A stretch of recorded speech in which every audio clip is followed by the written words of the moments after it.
drama. Coming out and send you to your mama. Whip the banana. Drop your body in the place till the sun's out. Can't fuck with this. चलो next question अपना समझते हैं। अगला question क्या दे रखा है अपने इसमें एक डायग्राम बना के रखा हुआ है। बोल रहा है कि डायग्राम दे रखा है। इसमें क्या है, ट्रायंगल टी क्यू आर बना के रखा है। मेन अपना डायग्राम क्या है, ये ट्रायंगल टी क्यू आर। अब इस ट्रायंगल टी क्यू आर के साइड टी क्यू पर एक पॉइंट पी रखा हुआ है और साइड क्यू आर पर एक पॉइंट क्या रखा हुआ है, एस रखा हुआ है। ठीक है ना। अब इस पॉइंट पी और पॉइंट एस को क्या किया गया है, ज्वाइंट किया गया है। और फिर पॉइंट पी को पॉइंट आर से भी क्या किया गया है, ज्वाइंट किया गया है। अब यहाँ पे जो आपको दिख रहा है, ये एंगल जो दिख रहा है आर पर, तो ये इसको एंगल क्यू जो दे रखा है यहाँ पे, इसको एंगल 1 मान रखा है, मतलब कोण 1 मान के रखा हुआ है। और जो यहाँ पे एंगल बना रखा है आर पर, इसको एंगल 2 बना के रखा हुआ है। मतलब ये एंगल आर जो है, ये पूरा टी आर क्यू का नहीं है, ये केवल यहाँ से है, पी आर और यस, मतलब इतने बस का एंगल 2 दे रखा है। और एंगल 1 जो है, तो ये तो मान लो इस ट्रायंगल टी क्यू आर का पूरा ही एंगल दे रखा है क्यू, तो इसको 1 मान के रखा है। और यहाँ का कितना मान के रखा है, 2 मान के रखा है। अब इसमें हमको इस डायग्राम में अपने को गिवन में क्या क्या चीज़ें हैं, तो इसमें दे रखा है कि जो क्यू आर और क्यू एस का रेशियो है, ये इस साइड में देखो, Q R upon Q S, ये किसके इक्वल दे रखा है, Q T upon P are के। क्यू टी अपना कौन सा साइड है, ये ट्रायंगल टी क्यू आर का साइड क्यू टी है। और ये जो पी आर जो दे रखा है वो कौन सा है, ये पी क्यू आर, ये जो अपने अंदर ट्रायंगल बन रहा है, इसमें टी क्यू आर के अंदर जो ट्रायंगल पी क्यू आर बना हुआ है, तो ये पी आर जो है वो इस ट्रायंगल का है, पी क्यू आर का। ठीक है ना। तो यहाँ पे Q T upon P are, तो इन दोनों साइड का रेशियो क्या दे रखा है, इक्वल दे रखा है। और इसमें एक चीज़ और गिवन में बोल रहा है कि एंगल 1 जो है वो एंगल 2 के क्या है, इक्वल है। मतलब पहला एंगल और दूसरा एंगल आपस में इक्वल है। तो अब इसमें प्रूफ करने के लिए बोला है कि शो करो, इसमें दिखाओ कि ट्रायंगल पी क्यू एस जो है, ये ट्रायंगल, ये पी क्यू एस, ये अंदर साइड जो दिख रहा है, ये किसके सिमिलर है, ट्रायंगल टी क्यू आर के, यानी इस बड़े वाले ट्रायंगल के। इसमें इस छोटे वाले ट्रायंगल को, मतलब पी क्यू एस, ये जो अंदर बना हुआ है ये छोटा वाला ट्रायंगल, इसको सिमिलर यानी समरूप प्रूफ करना है किसके, ये जो बाहर बड़ा वाला ट्रायंगल दिख रहा है टी क्यू आर के। ठीक है। अब हम इसको समरूप प्रूफ कैसे कर सकते हैं, तो देखो अपने पास कौन सा डाटा गिवन में है, उसके हिसाब से हमको कौन सा क्राइटेरिया लाना पड़ेगा, वो किस क्राइटेरिया से हम इसको प्रूफ कर सकते हैं, वो चीज़ समझना पड़ेगा अपने को इसमें। ठीक है ना। तो हमने क्राइटेरिया क्या क्या पढ़ा था, साइड साइड साइड से पढ़ा था कि यदि दो ट्रायंगल के कोरिस्पॉन्डिंग साइड का रेशियो क्या हो जाए, इक्वल हो जाए, तो हम उनको आपस में सिमिलर बोल सकते हैं। तो ज़रा देखो अपने पास जो डाटा दे रखा है वो साइड का रेशियो दे रखा है यहाँ पे। ठीक है ना। यानी Q R upon Q S, ये Q R upon Q S, तो ये वाला जो रेशियो आपको दिख रहा है Q R upon Q S, तो ये तो कौन से ट्रायंगल का हो गया, टी क्यू आर का क्यू आर हो गया, और पी क्यू एस का क्यू एस। ये अपन बोल सकते हैं कि जो क्यू आर दे रखा है वो ट्रायंगल टी क्यू आर का साइड क्यू आर हो गया। और जो क्यू एस दे रखा है ये कौन सा वाला दे रखा है, तो ये हो गया अपना ट्रायंगल पी क्यू एस का। तो बड़े वाले ट्रायंगल और छोटे वाले ट्रायंगल का एक कोरेस्पॉन्डिंग साइड का रेशियो किसके बराबर दे रखा है यहाँ पे, ये Q T upon P are, Q T upon P are. अब क्यू टी कहाँ का है, क्यू टी जो है ये बड़े वाले ट्रायंगल का है, यानी ट्रायंगल टी क्यू आर का। लेकिन यहाँ जो दूसरा साइड दे रखा है, ये जो रेशियो बना रखा है पी आर जो दे रखा है, ये ना तो अपने ट्रायंगल टी क्यू आर का है, ना ही अपने ट्रायंगल पी क्यू एस का है। मतलब इसका कोई काम नहीं है अपने इसमें। हमको जिन दो ट्रायंगल को सिमिलर प्रूफ करना है, समरूप हमें इनको सिद्ध करना है, तो उसमें ये जो पी आर वाला साइड का जो रेशियो दे रखा है उसका हमारे इन दोनों ट्रायंगल में कोई काम नहीं है। तो अब इसको कैसे रिप्लेस किया जाए, तो अब यहाँ पे देखो ये जो ट्रायंगल पी क्यू आर आपको दिख रहा है, ये ट्रायंगल पी क्यू आर, ये वाला एंगल ट्रायंगल, तो इसमें देखो एंगल 1 और एंगल 2 इक्वल दे रखा है। बोल रहा है कि एंगल 1 जो है वो एंगल 2 के क्या है, इक्वल है। तो ये तो आप प्रॉपर्टी जानते होंगे कि जब किसी भी ट्रायंगल के दो एंगल इक्वल होते हैं तो उनके अपोजिट साइड क्या होते हैं, इक्वल होते हैं। इसका मतलब अगर 1 और 2 ये वाला एंगल ये एंगल 1 और एंगल 2 कौन से ट्रायंगल में है, ट्रायंगल पी क्यू आर में है, तो 1 के सामने वाला साइड कौन सा फंसेगा, ये वाला पी आर, और 2 के सामने कौन सा फंसेगा, ये पी क्यू। तो अब इसमें गिवन में है ये चीज़ क्या है, गिवन में है कि एंगल 1 जो है वो एंगल 2 के इक्वल है। तो ट्रायंगल पी क्यू आर में हम क्या बोल सकते हैं कि जो पी आर है वो किसके बराबर होगा, पी क्यू के। ठीक है ना। तब ये कौन से प्रॉपर्टी से आप इसको लिखोगे कि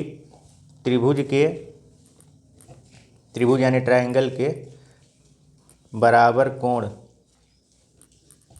के सम्मुख भुजाएं जो होती हैं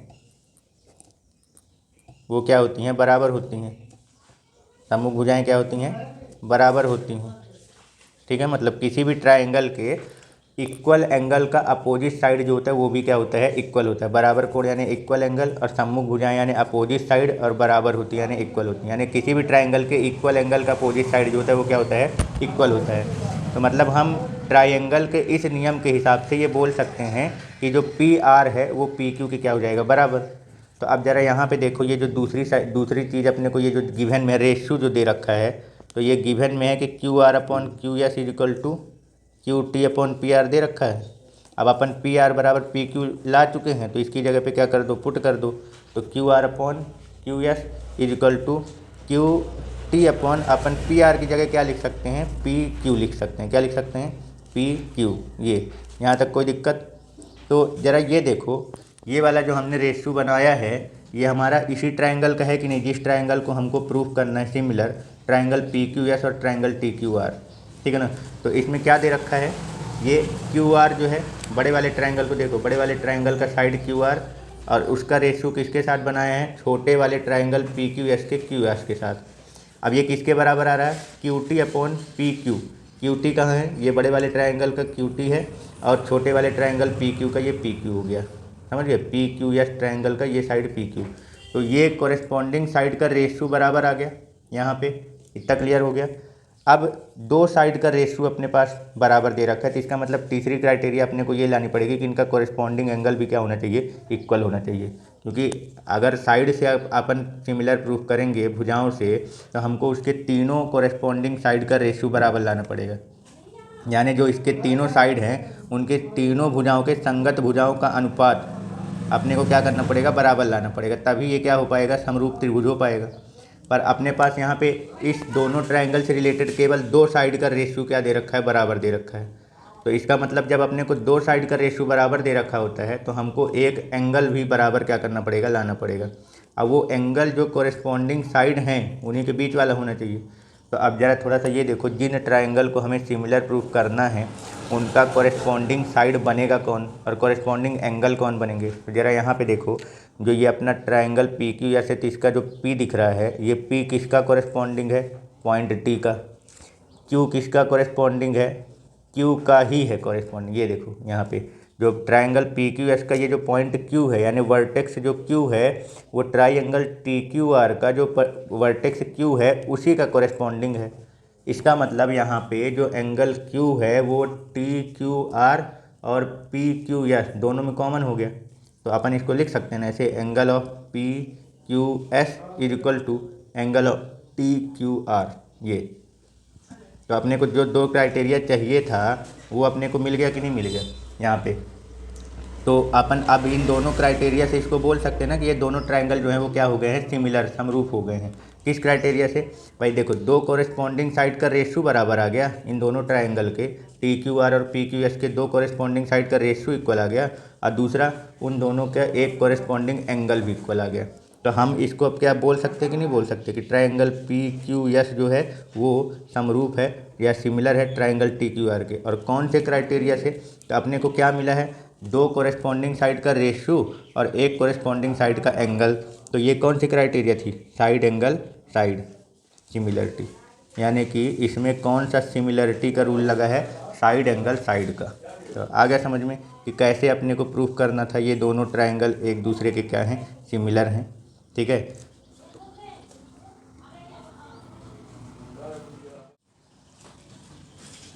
चलो नेक्स्ट क्वेश्चन अपन समझते हैं कि क्या दे रखा है। अपने को एक ट्रायंगल दे रखा है, वो ट्रायंगल है पी क्यू आर। क्या दे रखा है, एक ट्रायंगल है पी क्यू आर, ठीक है ना। अब इसमें बोला है कि ट्रायंगल पी क्यू आर का जो साइड पी आर है उसमें एक पॉइंट यस है, और जो दूसरा साइड है क्यू आर उसमें एक पॉइंट क्या दे रखा है, टी दे रखा है, ठीक है ना। क्या बोला है इसमें, एक ट्रायंगल है अपने पास पी क्यू आर जिसके साइड पी आर में एक पॉइंट यस अपने को दे रखा है, और दूसरा साइड क्यू आर में एक पॉइंट क्या दे रखा है, टी दे रखा है, ठीक है ना। अब इसमें ये बोल रखा है कि जो एंगल टी है यानी आर टी एस, ये जो है एंगल, मतलब ये गिवन में है कि जो एंगल आर टी एस जो दे रखा है वो इक्वल है एंगल पी के, ये गिवन में है। तो बोल रहा है शो करो कि ट्राइंगल आर पी क्यू, यानी ये बड़ा वाला जो ट्राइंगल है वो सिमिलर है R T Q T S के, ये जो छोटा वाला ट्राइंगल बना रखा है इसके, ठीक है ना। तो चलो अब समझते हैं कि इसको अपन कैसे प्रूफ करेंगे कि ये दोनों आपस में सिमिलर हैं। तो सिमिलर प्रूफ करने से पहले सबसे पहले तो ये समझ लो कि कौन कौन से वर्टेक्स यानी जो पॉइंट हैं वो एक दूसरे के कॉरेस्पॉन्डिंग है। तो यहाँ पे क्या है, पहला वाला जो ट्राइंगल दे रखा है पी क्यू आर और दूसरा जो दे रखा है आर टी क्यू, इसमें तो यहाँ पे जो ट्राइंगल का ऑर्डर लिखा हुआ है थोड़ा सा इसको देखो, आर पी क्यू लिखा है ना कि पी क्यू आर लिखा है, क्या लिखा है आर पी क्यू। और इसको दूसरे वाले ट्राइंगल के किस ऑर्डर में अपने को सिमिलर प्रूफ करना है, आर टी एस के। तो इसका मतलब ये हो गया कि जो अपना पॉइंट आर है, ये जो अपना दे रखा है पॉइंट आर, ये किसके कॉरेस्पॉन्डिंग है, दूसरे वाले ट्राइंगल के पॉइंट आर के ही कॉरेस्पॉन्डिंग है। इसका मतलब ये हो गया कि हम यहाँ पे ये बोल सकते हैं कि ट्राइंगल आर पी क्यू और आर टी एस में ये दोनों बराबर है कि नहीं है, मतलब कॉमन हो गया ना। एंगल आर जो है वो दोनों ट्राइंगल में कॉमन हो गया। इसका मतलब हम ये बोल सकते हैं कि एंगल टी आर एस, ऐसे लिख लो, T R S is equal to angle of R P Q, यानी ये बीच वाला एंगल। जब भी ऐसे लिखा जाता है तीनों ऑर्डर मतलब तीनों वर्टेक्स लिख के एंगल बताए जाते हैं, तो जिस एंगल को बताना होता है उसको कहाँ रखना होता है, बीच में रखना होता है उस पॉइंट को, उस वर्टेक्स को। तो देखो इसमें क्या हो गया अपना कि जो ये वाला जो हो गया तो ये तो कॉमन में हो गया ना, ठीक है ना। यहाँ पे एक तो ये मान लो कि अपने को क्या दे रखा है are T S, angle are T S जो है वो एंगल पी के इक्वल है। तो यहाँ पे हमको ये जो एंगल दे रखा है छोटे वाले ट्रायंगल का आर टी एस का, तो हम इसमें ये बोल सकते हैं कि इसका ये वाला angle R T R S, और वही अपने को देखना है ट्रायंगल पी क्यू आर में एंगल आर। अच्छा यहाँ बीच में रखेंगे आर को और यहाँ रख देते हैं पी को, ये तो angle of P R Q बराबर हो जाएगा किसके, angle of T R S के। तो ये दोनों कॉमन एंगल हो गए दोनों के, तो अपने को एक एंगल मिल गया।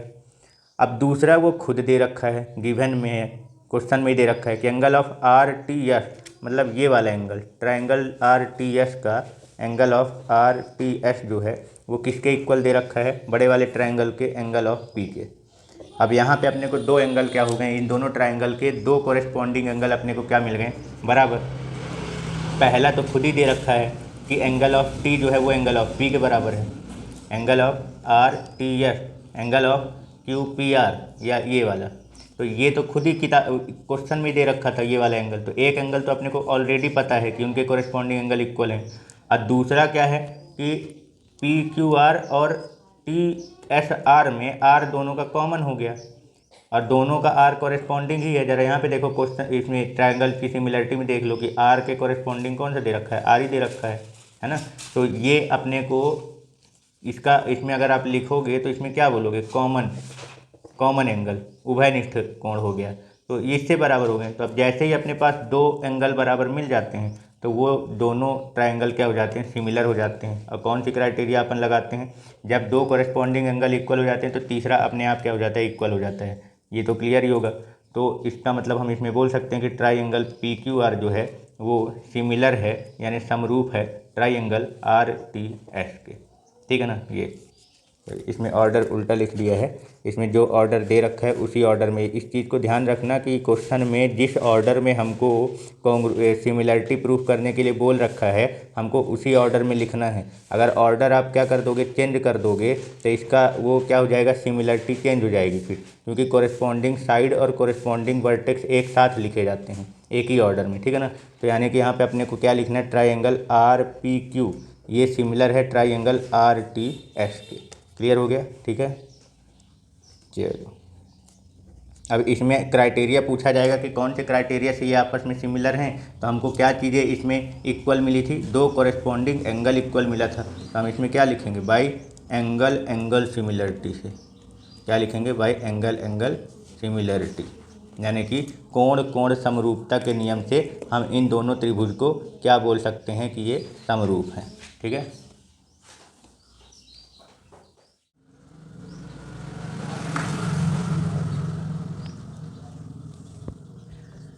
चलो नेक्स्ट क्वेश्चन समझते हैं। अपने पास क्या दे रखा है, एक ट्रायंगल है ए बी सी, ठीक है ना, ये बड़ा वाला ट्रायंगल दे रखा है। अब इसके ट्रायंगल ए बी सी के साइड ए बी पर एक पॉइंट डी है और साइड ए सी पर एक पॉइंट क्या दे रखा है, ई दे रखा है, ठीक है ना। अब इन सभी पॉइंट को यानी डी को ई से मिला दिया, बी को ई से मिला दिया और डी को सी से मिला दिया। ये डायग्राम गिवन में है, ठीक है ना। अब इसमें ये बोल रखा है कि जो ट्राइंगल ए बी ई है, ये जो त्रिभुज दिख रहा है आपको ए बी ई, ये वाला ये ट्राइंगल, ये बोल रखा है कि सर्वांगसम है, कॉन्ग्रुएंस है, ठीक है ना। क्या बोल रखा है कि ट्राइंगल ए बी ई जो है ये कॉन्ग्रुएंस है ट्राइंगल ए सी डी के, ए बी ई कॉन्ग्रुएंस है ए सी डी के, इस वाले ट्राइंगल के, ठीक है ना। तो जब ये गिवन में है सर्वांगसम है तो अपने को जो चीज़ दे रखा है, ये सर्वांगसम बोल रखा है, तो हमको इससे क्या क्या डाटा पता चलता है, सबसे पहले इसको कवर करते हैं, ठीक है ना। ये क्या है, इसका मतलब क्या है, सर्वांगसम। क्या है, सर्वांगसम। सर्वांगसम का मतलब कॉन्ग्रुएंस, ठीक है ना। तो इसमें क्या है, सॉल्यूशन अगर अपन करते हैं तो ये हमको गिवन में है कि ट्राइंगल ए बी ई जो है वो क्या है, सर्वांगसम है ट्राइंगल ए सी डी की, ठीक है, क्लियर। तो जैसे ही अगर इसने बोल दिया सर्वांगसम तो इसका मतलब ये हुआ कि जितने भी कॉरेस्पॉन्डिंग पार्ट हैं वो सारे के सारे इक्वल होंगे। ए ट्राइंगल ए बी ई और ट्राइंगल ए सी डी का जितने भी कॉरेस्पॉन्डिंग पार्ट हैं, कॉरेस्पॉन्डिंग पार्ट यानी कि जितने भी संगत भाग हैं वो सब क्या होंगे, बराबर होंगे, ठीक है ना, इक्वल होंगे जितने भी कॉरेस्पॉन्डिंग पार्ट हैं। इसका मतलब कॉरेस्पॉन्डिंग साइड आपस में इक्वल हो जाएंगे इन दोनों ट्राइंगल के। कॉरेस्पॉन्डिंग एंगल जो होगा वो भी क्या हो जाएगा, इक्वल हो जाएगा। तो सबसे पहले तो जो ऑर्डर अपने को दे रखा है उस ऑर्डर से सबसे पहले हम लोग क्या करते हैं, कॉरेस्पॉन्डिंग एंगल की बात करते हैं। तो यहाँ इसके हिसाब से हमको क्या पता चलेगा कि जो एंगल ए है, ट्राइंगल ए बी ई और ट्राइंगल ए सी डी का कॉरेस्पॉन्डिंग एंगल कौन कहलाएगा, एंगल ए का कॉरेस्पॉन्डिंग एंगल कौन कहलाएगा, ए ही कहलाएगा। तो मतलब ये पहला तो ये कॉमन हो गया, angle A equal to angle A. ये सब अपने को इसके जो डाटा दे रखा है उससे क्या क्या चीज़ें अपने को मिल रही है पहले वो लिख रहे हैं, ठीक है ना। अब दूसरा पॉइंट क्या है बी और इसका दूसरा पॉइंट क्या है सी, ये तो कॉमन हो गया दोनों में। अब ट्राइंगल ए बी ई का एंगल बी जो होगा, ये एंगल बी जो होगा वो ट्राइंगल ए सी डी में एंगल सी के बराबर होगा, क्योंकि बी जो है इसका बीच में है और इसके बीच में कौन आ रहा है, सी, यानी बी का कॉरेस्पॉन्डिंग एंगल कौन है, सी। तो जो एंगल बी है वो किसके बराबर हो जाएगा, सी के। एंगल बी जो होगा वो किसके बराबर हो जाएगा, सी के। अब तीसरा एंगल क्या बचा, ए बी ई का एंगल ई और ए सी डी का एंगल ई, मतलब ये एंगल और ये एंगल आपस में, ठीक है, क्लियर हो गया। चलो अब मतलब इसको ऐसे लिख सकते हैं आप लिखना चाहें तो, ये तीनों एंगल मतलब एंगल डी और एंगल ई आपस में क्या होंगे, बराबर हो गए। ये किस चीज़ से आप बोल सकते हो, सी पी सी टी से। क्या बोल सकते हो, सी पी सी टी, मतलब दो ट्राइंगल के, जब दो ट्राइंगल आपस में क्या हों, सिमिलर, मतलब कि इनका जब दो ट्राइंगल आपस में क्या होते हैं, कॉन्ग्रुएंस होते हैं। ये काहे का चिन्ह है, कॉन्ग्रुएंस का, यानी सर्वांगसम का। इसका मतलब ये होता है कि जितने भी कॉन्ग्रुएंस पार्ट हैं वो सब क्या हो जाते हैं, इक्वल हो जाते हैं। तो इसमें अपन आप देख सकते हो आगे अगर इसका कारण लिखना हो कि किसकी वजह से, तो आगे आप इसमें क्या लिखोगे, सी पी सी टी लिखोगे, मतलब corresponding part of congruence triangle, corresponding part of congruence triangle यानी कि सर्वांगसम त्रिभुज के संगत भाग। तो जितने भी कॉरेस्पॉन्डिंग एंगल होंगे वो सब आपस में क्या होंगे, इक्वल। इसके सामने रीजन क्या लिखोगे, सी पी सी टी, ठीक है। दूसरा साइड की बात कर लेते हैं कि कौन कौन से साइड आपस में इक्वल मिल रहे हैं।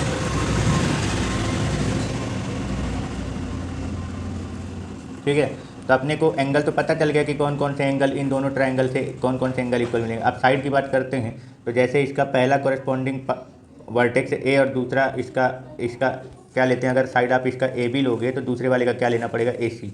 मतलब ये ए बी और ए सी ये आपस में इक्वल है। जिस ऑर्डर में ये लिखा हुआ है उसी ऑर्डर में आपको चलना है, तो आपको कोई भी कन्फ्यूजन नहीं होगा कि कॉरेस्पॉन्डिंग साइड कॉरेस्पॉन्डिंग एंगल किसको माने, किसको किसके बराबर करें। तो इसका ऑर्डर बस ध्यान रखना है, ठीक है। तब जैसे मान लो इसका ऑर्डर आप ए से बी लेते हो तो इसका क्या लेना पड़ेगा, ए से सी। मतलब ट्राइंगल ए बी सी में ए बी जो है वो ए सी के बराबर हो जाएगा। हालांकि इसमें जो अपने को कॉन्ग्रुएंस दे रखा है वो कौन सा वाला दे रखा है, ए बी ई। तो ट्राइंगल ए बी ई का जो ए बी है वो ट्राइंगल ए सी डी के ए सी के बराबर होगा। तो एक ये हो गया ए बी इक्वल टू ए सी। अच्छे से ध्यान से समझते जाना कि अपने को कॉन्ग्रुएंस जो दे रखा है उसमें से हमको कौन कौन से पार्ट इक्वल मिल रहे हैं, ठीक है ना। तो पहला तो हमने एंगल से रिलेटेड किया कि जितने भी कॉरेस्पॉन्डिंग एंगल होंगे उनको आपस में इक्वल कर देंगे, ठीक है ना, क्योंकि कॉन्ग्रुएंस ट्राइंगल के जितने भी कॉरेस्पॉन्डिंग पार्ट होते हैं सब आपस में बराबर होते हैं। तो पहला कॉरेस्पॉन्डिंग पार्ट हम लोग एंगल से रिलेटेड किए, इनको बराबर कर दिए। अब दूसरा कॉरेस्पॉन्डिंग पार्ट अपन साइड से रिलेटेड लेते हैं। तो ट्राइंगल ए बी ई का ए बी ई का साइड ए बी जो है वो ए सी डी के साइड ए सी के क्या होगा, बराबर। ठीक है, अब दूसरा कोरेस्पॉन्डिंग साइड क्या लेते हैं, बी ई ले लेता हूँ। क्या पकड़ लेता हूँ, बी ई। एक ही ऑर्डर में, जैसा ऑर्डर यहाँ पे ले रहे हो वही ऑर्डर इसमें भी लेना है। बी से ई ले रहे हो तो इसका सी से डी लो, मतलब बीच वाले से, और ये लास्ट वाला बी ई, और इसका कोरेस्पॉन्डिंग साइड कौन बनेगा, सी डी। तो ये देखो यहाँ पे ये बी ई जो है वो सी डी के बराबर हो जाएगा। यहाँ पे B E equal to C D. ठीक, और तीसरा साइड क्या बचा इसका, ए ई। ये पहला और लास्ट वाला पकड़ो, ए ई ट्रायंगल ए बी ई का ए ई ट्रायंगल ए सी डी के ए डी के इक्वल होगा। तो A is equal to A D. ये इसको भी आप क्या लिख सकते हो, सी पी सी टी, क्योंकि corresponding part of congruent triangle, मतलब कि सर्वांगसम त्रिभुज के संगत भाग से अपन इसको क्या लिख कर सकते हैं, बराबर लिख सकते हैं। मतलब आगे रीजन भी लिखना पड़ता है कि आप किस रीजन से इन सभी पार्ट को आपस में इक्वल कर रहे हो। तो ये तो खुद ही दे रखा है कि ट्राइंगल ए बी ई और ट्राइंगल ए सी डी ये आपस में क्या है, कॉन्ग्रुएंट है, सर्वांगसम है। तो इसके जितने भी कोरेस्पॉन्डिंग पार्ट होंगे वो सब क्या हो जाएंगे, इक्वल हो जाएंगे। अब हमको प्रूफ क्या करने के लिए बोला था कि प्रूफ करो कि ये जो ए डी ई है, ट्राइंगल ए डी ई, अब ध्यान रखना यहाँ पे ट्राइंगल का ऑर्डर चेंज हो रहा है, ठीक है ना। ए डी ई इस बार क्या ले रखा है, ए डी ई, ये ट्राइंगल। और दूसरा ट्राइंगल क्या है, ए बी सी, यानी बड़ा वाला। इसको सिमिलर प्रूफ करना है। क्या प्रूफ करना है, सिमिलर। अब सिमिलरिटी का क्राइटेरिया तो आप जानते ही हैं, या तो तीनों कोरेस्पॉन्डिंग एंगल बराबर ला लो, या तो तीनों कोरेस्पॉन्डिंग एंगल बराबर ला लो, या फिर उसके तीनों कोरेस्पॉन्डिंग साइड का रेशियो बराबर ला लो, या फिर क्या करो, दो एंगल भी अगर बराबर मिल जाएंगे तब भी अपन उनको सिमिलर बोल सकते हैं। और चौथा क्राइटेरिया हम लोगों ने क्या पढ़ा था कि दो कोरेस्पॉन्डिंग साइड का रेशियो बराबर हो और एक कोरेस्पॉन्डिंग एंगल बराबर मिल जाए। अब देखो कि इन चारों क्राइटेरिया में से अपने को इन दोनों ट्राइंगल के लिए कौन सी चीज़ें बराबर मिल रही हैं, ठीक है ना। तब जरा देखो, ट्राइंगल ए डी ई और ट्राइंगल ए बी सी में ए कॉमन है। ए क्या है, कॉमन। तो पहला चीज़ तो अपने को एंगल ए इसका क्या मिल गया, बराबर। कि एंगल जो अपन ऐसे लिख लेते हैं कि एंगल बी ए सी, ये बड़े वाले ट्रायंगल के लिए है, इक्वल टू हो जाएगा एंगल डी ए ई, यानी ये छोटे वाले का। जिस एंगल को हमें शो करना होता है उसके वर्टेक्स को, पॉइंट को कहाँ रखते हैं, बीच में रखा जाता है, ठीक है। तो यानी कि ये तो कॉमन हो गया, ये क्या हो गया, कॉमन। और इसमें आप रीजन लिखना चाहो तो, ठीक है ना। अगर आपको इसमें क्या लिखना है, रीजन लिखना है कि कौन से रीजन से ये बराबर है, तो यहाँ पे आपने वो सारे जो जितने भी कोरेस्पॉन्डिंग चीज़ें बराबर थी उनको आपने बराबर किया और उसके सामने इसका रीजन भी लिखा है। तो चाहे तो आप यही रीजन क्या कर सकते हो, इसमें लिख सकते हो। चलो, ए डी ई और ए बी सी का, ए डी ई और ए बी सी का अपने को पहला तो कोरेस्पॉन्डिंग एंगल क्या है, इक्वल मिल गया, ठीक है ना। चल, अब इसमें दूसरी चीज़ अपने को कौन सी बराबर मिल सकती है, तो देखो, हालांकि यहाँ पे एंगल की अगर हम बात करें, हमको जिन दो ट्रायंगल को सिमिलर प्रूफ करना है, हमें जिन दो त्रिभुज को समरूप त्रिभुज करना है, समरूप त्रिभुज सिद्ध करना है, प्रूफ करना है, उसका तो मान लो एक कोरेस्पॉन्डिंग एंगल इक्वल मिल गया। अब बाकी के जैसे कोरेस्पॉन्डिंग एंगल, जैसे एंगल डी जो है वो एंगल अपने को बी के बराबर आना चाहिए। अब एंगल डी और एंगल बी, अब इसका कहीं पे भी तालमेल अपने को अभी दिख नहीं रहा, यहाँ पे समझ में नहीं आ रहा। एंगल बी मतलब इस पूरे की बात कर रहा हूँ मैं, एंगल डी यानी यहाँ का और एंगल बी यानी यहाँ का पूरा यहाँ तक का बराबर होना चाहिए। तो इसका तो कोई डाटा अपने पास यहाँ अवेलेबल नहीं है, ठीक है ना। यानी एंगल से रिलेटेड अगर डाटा देखा जाए, ऐसे ही एंगल ई एंगल सी के बराबर होना चाहिए, ये इस पूरे के बराबर होना चाहिए। तो ऐसा कोई अपने पास यहाँ पे एंगल से रिलेटेड डाटा गिवन में नहीं है। तो चलो, एंगल से रिलेटेड एक डाटा अपने को मिल गया, कौन सा, कि एंगल ए जो है, ट्रायंगल ए बी सी और एंगल ए डी का एंगल ए जो है वो कॉमन है, ठीक है ना, ये बराबर है। यानी एंगल से रिलेटेड अपने को एक ही डाटा मिला है, उनका एक ही कोरेस्पॉन्डिंग एंगल अपने को, जितनी चीज़ें अपने यहाँ पे हमने पता की हैं उसमें से हमको ट्रायंगल ए बी सी और ट्रायंगल ए डी का केवल एक ही कोरेस्पॉन्डिंग एंगल क्या मिला, इक्वल मिला, ठीक है ना। लेकिन अब जब अपने पास एक ही एंगल मिल रहा है तो इसका मतलब बाकी के दो हमको जो साइड से अब क्या करना पड़ेगा, इनका प्रूफ करना पड़ेगा। क्योंकि जब अपने पास केवल एक एंगल इक्वल मिलता है और सिमिलर प्रूफ करना होता है तो हमारे पास कौन सी क्राइटेरिया रहती है, साइड एंगल साइड। किससे, साइड एंगल साइड से। तो इसका मतलब ये है कि हमको बाकी के अभी दो कोरेस्पॉन्डिंग साइड का रेशियो बराबर लाना पड़ेगा। एक कोरेस्पॉन्डिंग एंगल तो इसका मिल गया, अब बाकी के हमें क्या करना है, ट्रायंगल ए बी सी और ट्रायंगल ए डी ई में उनके कोरेस्पॉन्डिंग साइड का रेशियो बराबर लाना पड़ेगा। तो अब वो कैसे लाओगे, तो ये देखो, साइड से रिलेटेड डाटा यहाँ पे दे रखा है। हमने CPCT से जो हमको कॉन्ग्रुएंट ट्रायंगल दे रखा था, सर्वांगसम त्रिभुज हमको जो दे रखा था, उससे हमने क्या किया, साइड से रिलेटेड ये डाटा अपने पास बना के रखा है। तो अब हमको इनमें से वही वाला डाटा उठाना है जिन दो ट्रायंगल को आपस में सिमिलर प्रूव करना है। तब ज़रा देखो, ट्रायंगल ADE से रिलेटेड यहाँ पे कोई साइड दे रखा है क्या? तो ADE से रिलेटेड यहाँ देखो AE इक्वल टू AD दे रखा है, AE इक्वल टू AD, ये वाला डाटा, ठीक है ना, ये वाला ध्यान रखना, ये वाला अपन डाटा उठा लेते हैं साइड से। दूसरा अपने को ट्रायंगल ABC में कौन सा चाहिए? तो AB और AC ये दे रखो, ये वाला जो डाटा दे रखा है इसको उठा लो। हमको जो दो ट्रायंगल आपस में सिमिलर प्रूफ करना है, उन दोनों ट्रायंगल का कॉरेस्पॉन्डिंग साइड इनमें से कौन सा अपने को मिल रहा है, वही वाला डाटा उठा लेना है। तो अब जैसे देखो, ट्रायंगल ADE का AD AE के बराबर है और ट्रायंगल ABC में AB AC के बराबर है। तो यहाँ पे देखो AD इक्वल टू क्या दे रखा है? AE, इसको मान लो फर्स्ट, और ये AB इक्वल टू किसके दे रखा है? AC, इसको मान लो सेकंड इक्वेशन। ऐसे ये जो डाटा आपके पास दे रखा है, इसी में से दो डाटा अपना जो ट्रायंगल सिमिलर प्रूफ करना है, उस ट्रायंगल से रिलेटेड अपने को जो साइड वाला चाहिए उसको उठा लो। अब क्या करो, ये दोनों आपस में इक्वल हैं, तो हम एक काम करते हैं, इक्वेशन फर्स्ट को इक्वेशन सेकंड से डिवाइड करा देते हैं। क्या कर देते हैं? दोनों को डिवाइड है तो दोनों बराबर, तो मैं क्या कर देता हूँ, दोनों को डिवाइड करा देता हूँ। तो जब डिवाइड करा दूंगा तो क्या बन जाएगा? AD upon AB is equal to AE upon AC। क्या बनेगा? AD upon AB is equal to AE upon AC। तो ये कौन सा, ये क्या चीज़ आ गई? ट्रायंगल ABC और ट्रायंगल ADE के कोरेस्पॉन्डिंग साइड का रेशियो देखो, AD अपॉन AE और इस इधर साइड में AE अपॉन AC। तो ये क्या आ गया? कोरेस्पॉन्डिंग साइड का रेशियो इक्वल आ गया। और यहाँ से क्या, पहले से ही क्या एंगल से रिलेटेड क्या था? कोरेस्पॉन्डिंग एंगल इक्वल मिल गए। तो हमको इन दोनों ट्रायंगल से रिलेटेड कौन कौन से डाटा मिल गए? दो कोरेस्पॉन्डिंग साइड का रेशियो बराबर मिल गया, दो संगत भुजाओं का अनुपात बराबर मिल गया, और दूसरा उनका कोरेस्पॉन्डिंग एक कोरेस्पॉन्डिंग एंगल। ठीक है, तो इसमें अपने को क्या क्या चीज़ें मिल गई? ट्रायंगल ABC और ट्रायंगल ADE से रिलेटेड उनका दो कोरेस्पॉन्डिंग साइड का रेशियो बराबर मिल गया, और दूसरा चीज़ क्या मिल गया? उन दोनों का कोरेस्पॉन्डिंग एंगल इक्वल मिल गया। तो इस तरीके से हम क्या कर सकते हैं, अब ये बोल सकते हैं कि ट्रायंगल ADE जो है वो सिमिलर है, यानी समरूप है ट्रायंगल ACD के। किसके समरूप है? ACD के। आ गई बात समझ में? क्लियर हो गया? तो यानी कि अब इसमें क्राइटेरिया कौन सा बोलोगे कि किस क्राइटेरिया से ये आपस में सिमिलर हैं, कौन सा क्राइटेरिया लगाओगे? तो क्या क्या चीज़ मिला? दो कोरेस्पॉन्डिंग साइड का रेशियो, और उन्हीं में से दोनों साइड से लगा हुआ जो बीच में एंगल अपने को मिला, कोरेस्पॉन्डिंग एंगल। तो क्या हो गया? कौन सा क्राइटेरिया है? Side angle side similarity. ठीक है ना? तो कौन से क्राइटेरिया से अपन इसको बोल सकते हैं कि दोनों सिमिलर हैं, यानी समरूप हैं? तो भुजा कोण भुजा से। किससे? भुजा कोण भुजा से। ठीक है, समझ गए?